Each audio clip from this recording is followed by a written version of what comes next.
There are two things that I think that great leaders need to have: empathy and perspective. And I think these things are very often forgotten. Leaders are so often so concerned about their status or their position in an organization, they actually forget their real job. And the real job of a leader is not about being in charge, it's about taking care of those in our charge. And I don't think people realize this, and I don't think people train for this. When we're junior, our only responsibility is to be good at our jobs. That's all we really have to do. And some people actually go get advanced educations so that they can be really good at their jobs, accountants or whatever, right?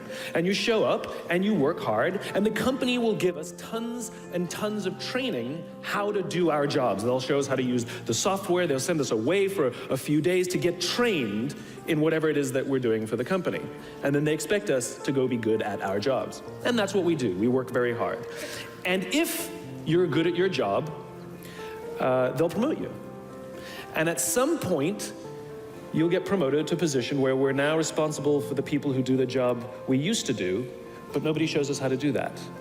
And that's why we get managers and not leaders. Because the reason our managers are micromanaging us is because they actually do know how to do the job better than us. That's what got them promoted. Really what we have to do is go through a transition. Some people make it quickly, some people make it slowly, and unfortunately some people will never make that transition at all. Which is we have to go through this transition of being responsible for the job and then turning into somebody who's now responsible for the people who are responsible for the job. And as I said before, one of the great things that is lacking in most of our companies is that they are not teaching us how to lead. And leadership is a skill like any other. It is a practicable, learnable skill. And it is something that you work on. It's like a muscle. If you practice it all the days, you will get good at it and you will become a strong leader. If you stop practicing, you will become a weak leader. Like parenting, everyone has the capacity to be a parent. Doesn't mean everybody wants to be a parent, and doesn't mean everybody should be a parent. Leadership is the same. We all have the capacity to be a leader. Doesn't mean everybody should be a leader, and it doesn't mean everybody wants to be a leader. And the reason is because it comes at great personal sacrifice. Remember, you're not in charge, you're responsible for those in your charge. That means things like when everything goes right, you have to give away all the credit. And when everything goes wrong, you have to take all the responsibility. That sucks, right? It's things like staying late to show somebody what to do. It's things like when something does actually break, when something goes wrong, instead of yelling and screaming and taking over, you say, try again. When the overwhelming pressures are not on them, the overwhelming pressures are on us.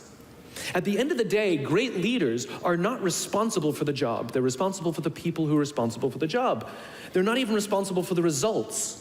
I love talking to CEOs and say, what's your priority? And they put their hands on their hips all proudly and say, my priority is my customer. I'm like, really? You haven't talked to a customer in 15 years.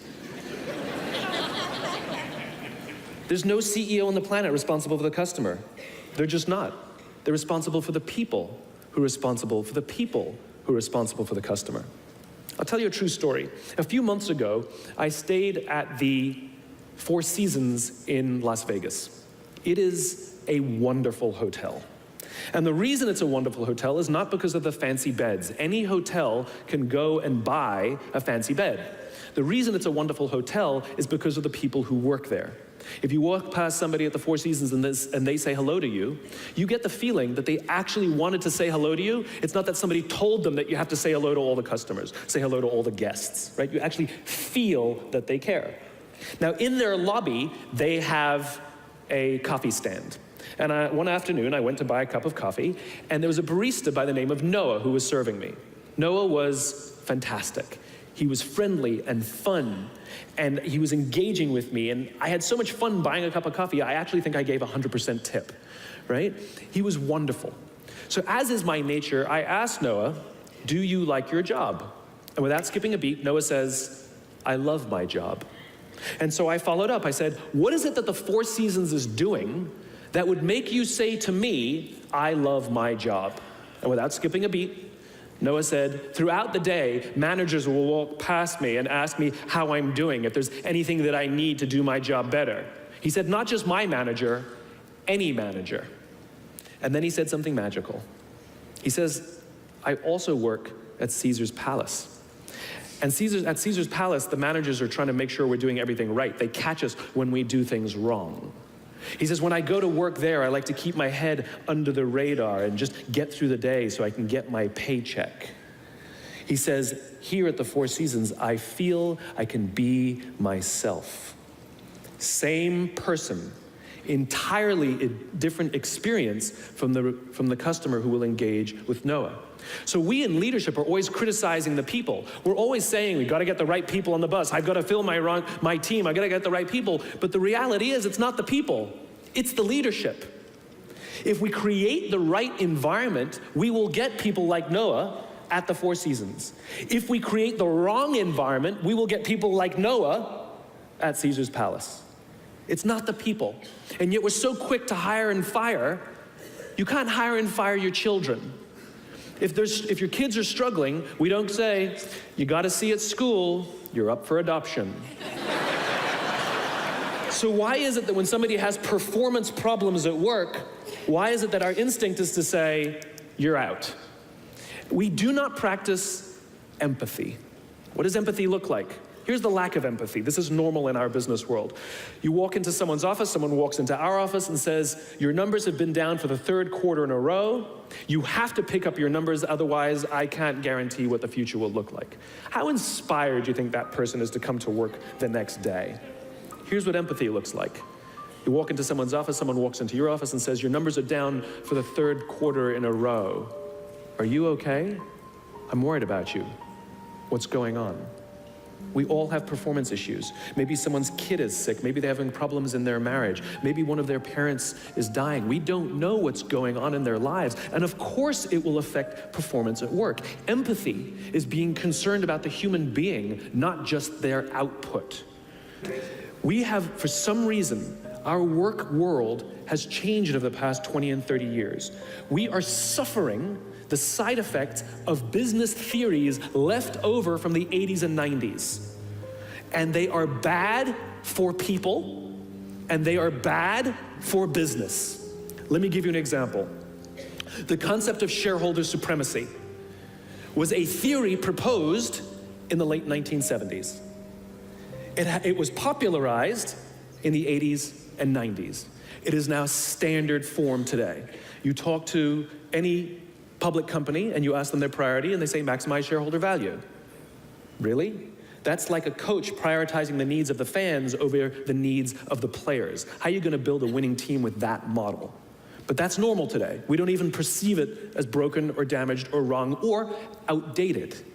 Remember, the 80s and 90s were boom years with relative peace and a kinder, gentler Cold War. Nobody was practicing hiding under their desks in school anymore. We are no longer in those times. These are no longer boom years. These are no longer peaceful times, and those models cannot work today. Here's another one. Mass layoffs. Using someone's livelihood to balance the books, right? It's so normal in America today that we don't even understand how broken and how damaging it is, not only to human beings, but to business. You know, companies talk about how they want to build trust and cooperation and they announce a round of layoffs. Do you know the quickest way to destroy trust and destroy cooperation in a business, literally in one day? Lay people off. And everyone gets scared. Right? Can you imagine sending someone home to say, honey, I can no longer provide for our family because the company missed its arbitrary projections this year? And forget about the people who lost their job. Think about the people who kept their jobs. Because every single decision a company makes is a piece of communication. And the company has just communicated to everybody else, this is not a meritocracy. We don't care how hard you work or how long you've worked here. If we miss our numbers and you happen to fall on the wrong side of the spreadsheet, I'm sorry, we cannot guarantee employment. In other words, we come to work every day afraid. And we're asking our youngest generation to work in environments where how would any of us ever stand up and admit, I made a mistake? We're constantly being told, you have to be vulnerable. Leaders are vulnerable. What does that even mean? It doesn't mean you walk around crying, I'm vulnerable, right? No, what vulnerability means is you create an environment in which someone feels safe enough to raise their hand and said, I don't know what I'm doing. You've given me a job and I haven't been trained to do it. I need help. I made a mistake. I screwed something up. I'm scared. I'm worried. All of these things no one would ever admit inside a company because it puts a target on your head in case there's another round. And so we keep it to ourselves. And how can a company ever do well if nobody's ever willing to admit they made a mistake, that's scared, or they don't know what they're doing? And so we've literally created cultures in which every single day everybody comes to work and lies, hides, and fakes. And we're asking our youngest generation to work and succeed and find themselves and build their confidence and overcome their addiction to technology and build strong relationships at work. We're asking them to do this, and these are the environments we've created. We keep saying to them, you're the future leaders. We're the leaders now. We're in control. What are we doing? This is what empathy means. It means if there's an entire generation struggling, maybe it's not them. It's like, you know, the only thing that the common factor in all my failed relationships? Me. Same thing. Well, we just can't get the right performance out of our people. Maybe it's you. Right? It's not a generation. It's not them. They're not difficult or hard to understand. They're human beings like the rest of us, trying to find their way, trying to work in a place where they feel that someone cares about them as a human being. By the way, that's what we all want. In other words, it's not even generational. It's all of us. This is the practice of empathy, that if we're struggling to communicate to someone, if we're struggling to help someone be at their natural best, I'm tired of people saying to me, how do I get the best out of my people? Really, that's what you want? They're like a towel, you just wring them. How can I get the most out of them? No, how do I help my people be at their natural best? Right? We're not asking these questions. We are not practicing empathy. We have to start by practicing empathy and relate to what they may be going through. And it will profoundly change the decisions we make. It will profoundly change the way we see the world. Someone's driving to work. You're driving to work. And someone wants to cut into your lane. What do? Do you pull your car up, or do you let them in? Most of us pull our cars up and go like this. You wait your turn. Now let's practice empathy. I don't know, maybe they've been out of work for 6 months. Maybe they had trouble getting the kids out to school this morning, and now they're running late for a really important interview, and they just have to get to this interview, and they're gonna cut into our lane. Or maybe they're just a bastard, I don't know. But that's the point. We don't know. We don't know. And the practice of empathy will say, I'll let them in, and I'll arrive to work 1 car length late. Right? We don't always have to be right. We don't always have to be in charge. We don't always have to be the one who succeeds. It's not about winning or losing. And that's where I go to the second point. After empathy comes perspective, where it's not about winning or losing. In game theory, there are 2 kinds of games. There are finite games and there are infinite games. And this is how you're going to change your perspective. Right? A finite game is defined as known players, fixed rules, and an agreed upon objective. Baseball, for example. We know the rules, we all agree to the rules, and whoever has more runs at the end of 9 innings is the winner, and the game is over. No one ever says, we can just play 2 more innings, I know we can come back. It doesn't work that way. The game is over, right? That's a finite game. Then you have an infinite game. Infinite games are defined as known and unknown players. The rules are changeable, and the objective is to keep the game in play, to perpetuate the game. When you pit a finite player versus a finite player, the system is stable. Baseball is stable, right? When you pit an infinite player versus an infinite player, the system is also stable. Like the Cold War, for example, because there cannot be a winner and a loser. There are no winners and losers in an infinite game, right? It doesn't exist. And because there are no winners or losers, what ends up happening in the infinite contest is players drop out when they run out of the will or the resources to play. But there's no winners or losers. Problems arise when you pit a finite player versus an infinite player. Because a finite player is playing to win, and an infinite player is playing to keep the game going, right? This is what happened to us in Vietnam. We were playing to win, and the Vietnamese were fighting for their lives. We were the ones who got stuck in quagmire. This is the Soviet Union and Afghanistan. They were trying to beat the Mujahideen, and the Mujahideen would fight for as long as is necessary. Quagmire. Now let's look at business. The game of business has pre-existed or has existed long before every single company that exists on this planet today. And it will outlast every single company that exists on this planet today. There's no winning the game of business. And the reason is because we haven't agreed to the rules. I get such a kick out of this. You realize how many companies actually don't know the game they're in, right? Listen to the language that the companies use. We're trying to beat our competition. We're trying to be number one. Did you know that we were ranked number one? Look at the listing. Based on what criteria? Revenues, profits, market share, square footage, number of employees, based on what time frame? A quarter, a year, 5 years, 10 years, 20 years, 50 years, 100 years? I haven't agreed to those standards. How can you declare yourself the winner? How can you declare yourself number one where no one else in the game has agreed to the rules? It's arbitrary. There is no winning because there's no end. In other words, companies are playing finite games. Listen to their language. They're trying to beat their competition. What does that even mean? It's the leaders and the companies that understand the game that they're in and organize their resources and their decision-making around the infinite contest that outlast and frustrate their competition. All the companies that we refer to as the exceptions, Southwest Airlines, Apple Computers, Harley Davidson, they're the exception. No, they're playing the infinite contest. They frustrate their competition, is what happens. That's what happens, because they're not playing to win. Jim Senegal, the founder of Costco, which is the only real company that gives Walmart a run for its money, he says public companies are looking to succeed for the quarter. He says, we're looking for the next 50 years. You can hear him. He's playing the infinite contest. I spoke at a leadership summit for Microsoft.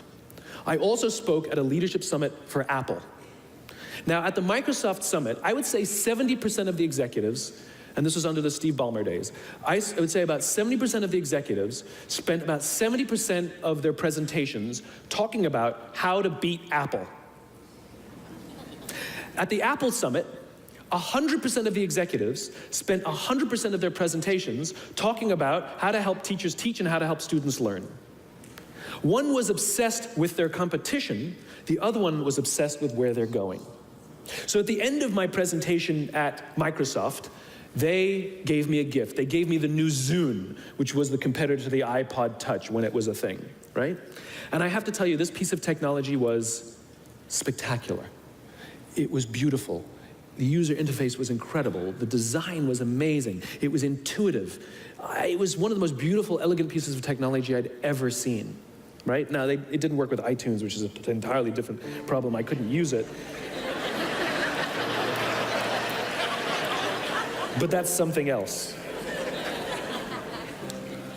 I'm sitting in the back of a taxi with a senior Apple executive, sort of employee number 12 kind of guy, and I decide to stir the pot. And I turn to him and I say, you know, I spoke at a Microsoft summit, and they gave me their new Zune, and I have to tell you, it is so much better than your iPod Touch. And he turned to me and said, I have no doubt. Conversation over.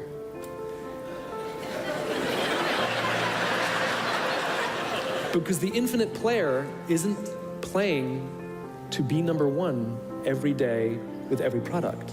They're playing to outlast the competition. If I had said to Microsoft, oh, I've got the new iPod Touch, it's so much better than your new Zune, they would have said, can we see it? What does it do? We have to see it. Because one is obsessed with their competition, the other is obsessed with why they do what they do, the other is obsessed with where they're going.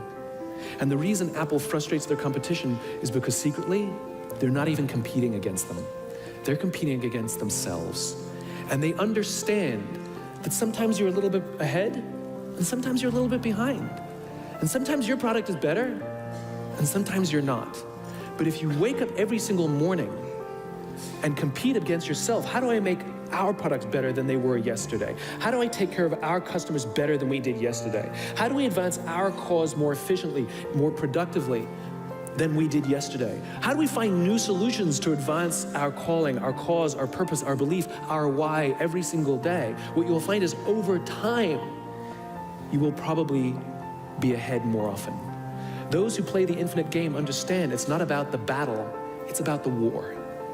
And they don't play to win every day.